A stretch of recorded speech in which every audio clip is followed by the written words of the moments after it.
Did you know that the style and floor plan of homes wherever you live are probably different than everywhere else in the country?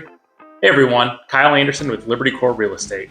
And today we're going to explore the most common single family floor plans you will see here in the Midwest.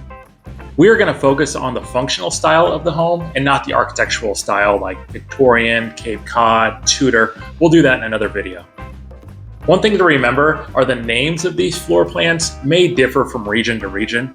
And oh yeah, in the Midwest, we have basements. Starting off is what I would like to characterize as entry-level homes. Now these will be smaller, more modern floor plans that maximize vertical space. With a smaller footprint, these floor plans are ideal for a smaller size lot. First up is the split entry. The easiest way to identify a split entry is the main entrance to the home is split between the upper level and the lower level. Upon entering a split entry, you're greeted by two sets of stairs.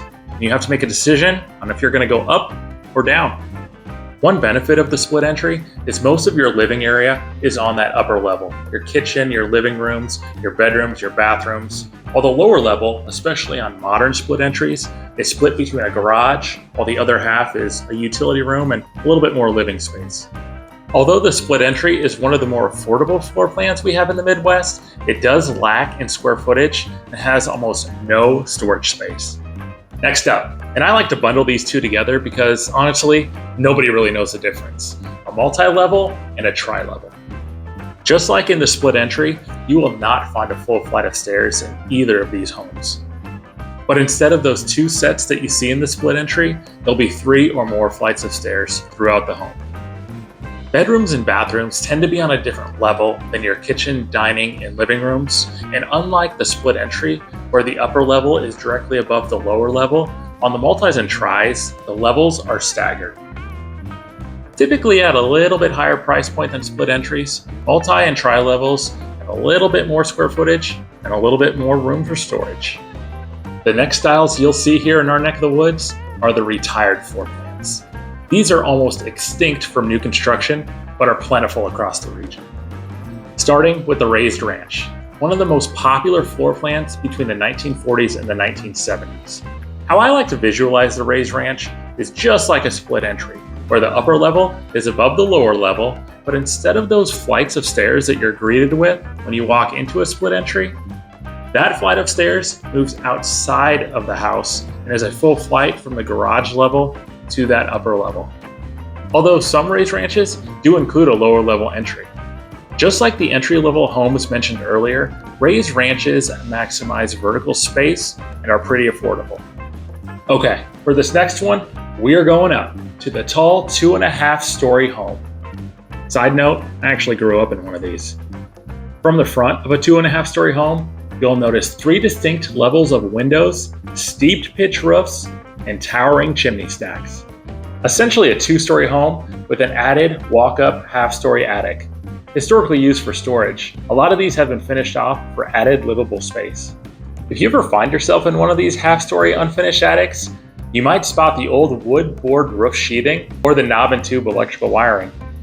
The amount of vertical space in a 2.5-story home leads to a ton of livable square footage, but the drawback is you're going to have a lot of stairs. Another style that hasn't technically been retired, but has been greatly modified, is the 1.5-story home. Traditionally, these steeped roof ranches were built with a walk-up half-story that were at the time unfinished. Finishing off those over time created more bedrooms with narrow walls and low ceilings.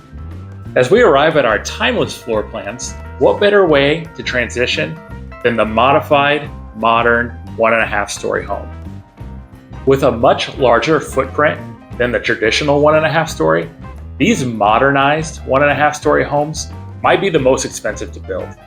Today, the 1.5-story contains everything from the kitchen, dining, primary suite, laundry room, and even living rooms with ceilings as high as 2 stories.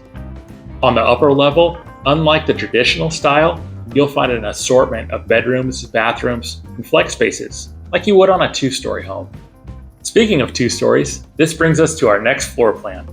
A very popular choice for families that want all the bedrooms on one level.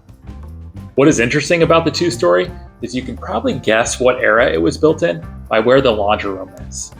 In traditional two-stories, the laundry room is located in the basement.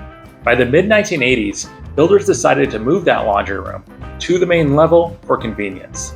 Today, the laundry room is located on the second floor to avoid hauling laundry up and down stairs.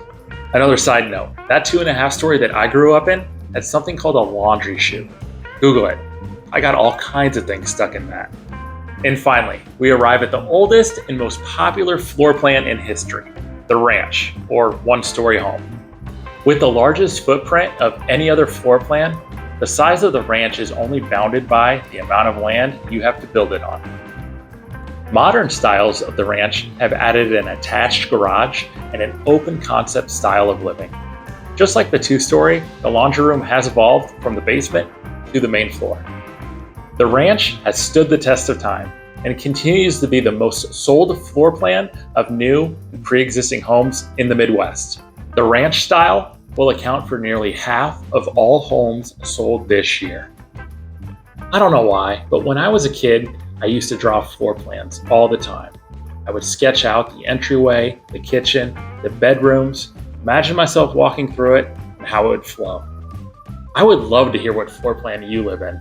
Comment below, especially if it's not on this list. Thanks for watching.